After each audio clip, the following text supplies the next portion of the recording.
Quick Tip Tuesday, sellers, let's talk septics. If your home is outside of city limits, then you should have a septic tank, right?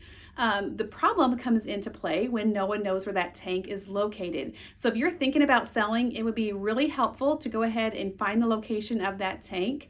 That way, if a buyer does want to have the septic inspected, then it is going to be an easier process.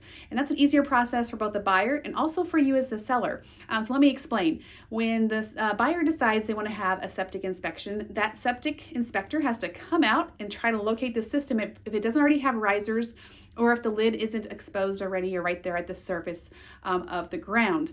So that leaves a lot of guesswork, wastes a lot of time, and of course, we probably are likely going to get back an incomplete septic inspection, right? Because if they can't find it, they can't inspect it.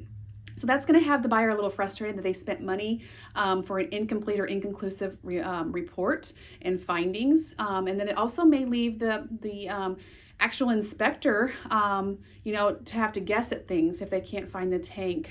So while they might know that there's a tank there, they might not know the composition of that tank and other items such as lateral, distribution box.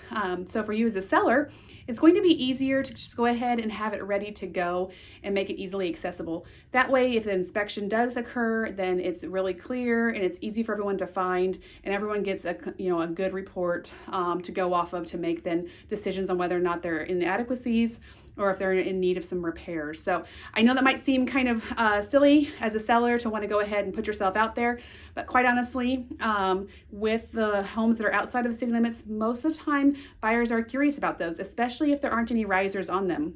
That's an indicator that it might be deficient. It might not be up to code. So if we want to, get through that hurdle and make sure that everybody's informed, the best way is to go ahead and have that septic easily accessible. So if you have any questions, don't hesitate to call, text, message, comment below, or stop by.